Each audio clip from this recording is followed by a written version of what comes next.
Hey guys, Scott here. Today I want to talk about this add-on combination for Spirit, which my chat asked me to use, and I didn't really want to, but I actually tried it off stream several times, and it is pretty ridiculous. I didn't fully understand how Dried Cherry Blossom, the second add-on, worked until I actually used it, but it is insanely strong. And I wanted to kind of go over how this add-on combination arguably makes her stronger than the old Spirit.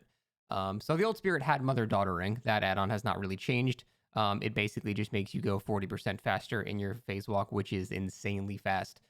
You'll move at 216% movement speed, which is, yeah, over twice as fast as a survivor. It is very, very fast. So that add-on has always been insanely strong. However, it had a pretty big downside, which is you can't see scratch marks. For most people, it's not a huge deal, especially if they could pair it with like Strider. You'd still be able to roughly hear where people were, even if they had Iron Will. So you could still kind of get around it if you threw on Strider as well. But then they changed Strider, and so it remained that the main thing that countered Spirit was Iron Will or like Lucky Break or like, like there were a couple of perks that made going against Spirit a lot easier, and playing as Spirit, it made it a lot harder to track people. So this add-on combination now actually removes that one weakness that she had. But first, I just want to go over like several examples of just a couple of games I had with her, and how it sort of just removes the need to use your brain when you play Spirit or your ears. Basically, all you have to do is just run forward until you hear or see the killer instinct, and then you just unphase. Because it's within 4 meters, it's always going to be within lunging distance, no matter what. So that's basically it's a message in your head that says, "Okay, stop phasing," and you don't have to really think about it. So here's just first very simple example of going on somebody. This would be a pretty easy hit regardless. So this is just showing how it works. So you phase, and then as soon as you see that, so I would have like kind of kept going a little bit, but I knew that as soon as I heard this, I need to stop and uncloak. And then there she is. And then just because of that, I'm able to get it down. But again, not a hugely impressive example. You could do that with Old Spirit, not too bad. Here is sort of another example that just lets you know basically what this mimics. It mimics Spirit having collision again. Because whereas with, Old Spirit, you would collide with them, and then it would be like, okay, I need to uncloak because I obviously just touched them. Now this is essentially the same thing. When you collide with them, you can immediately tell that you need to stop using your power. As soon as you hear it, you just let go. Like, I'm not even using my brain. I just hear the heartbeat, and I just I unphase. And that's what makes this combination so strong, is you don't even have to think about it. You just hear it and immediately unphase. There's no thought into it. And again, that's all very strong. But really the thing that makes it possibly stronger than Old Spirit is how it counters the things that used to actually counter Spirit, being like Iron Will and Lucky Break, for example. Lucky Break and Iron Will made it so you had no blood, you had no scratch marks, and you had no sound. So as a Spirit, it became really hard to track people if they stopped moving. You had no idea where they are. There's not breathing. There's no sound being emitted in any way. There's no scratches. There's no blood. There's nothing to track whatsoever.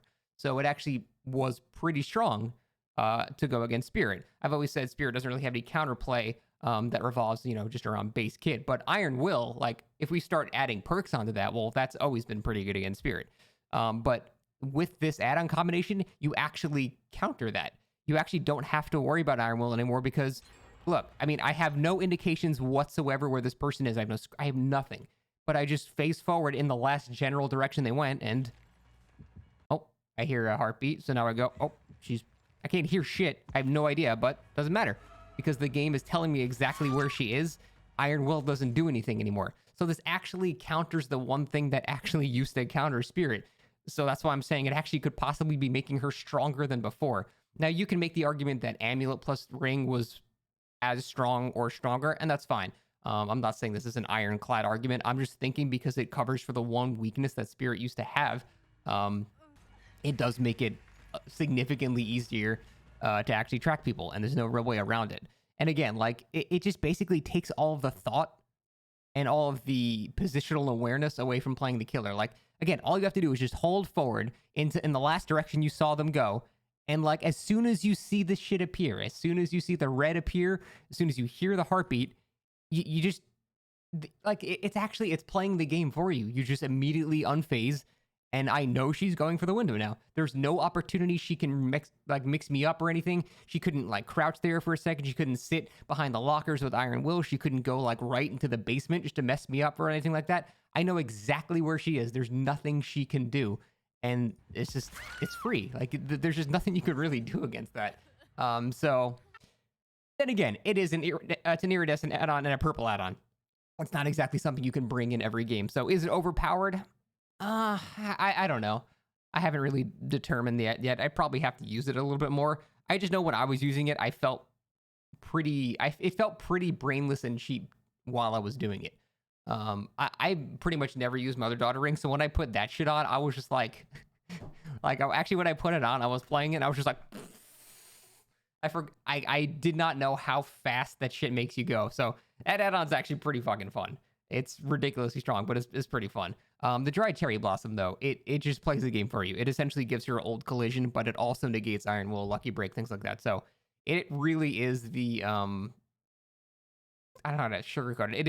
It's the brainless spirit add-on combination because you don't have to play. You just go in the direction that you heard them. As soon as you hear the heartbeat or as soon as you see the killer instinct, just let go and you're in range to lunch, and that's it. So, not sure how I feel about this combination. It's pretty, like I said, I don't even think it's OP. It's just like I don't have to use my brain at all. And that's the whole reason I didn't play Old Spirit, is because I didn't have to use my brain at all. So it just puts me back in that same spot, and then I just feel guilty again. So I don't think I'm going to use this. But as far as an OP goes, I don't think so. It's insanely strong, but it is 2 very strong add-ons as well. So it's not like you can bring it every game. But that's it. Yeah, so if you want to shut off your brain, very good add-ons. I'm not sure how I feel about it, but it's fine. I don't really think it should be nerfed or anything, but it is a little silly. That's it, guys, though. Thanks for watching. I'm now going to play PoE for 12 hours. Goodbye.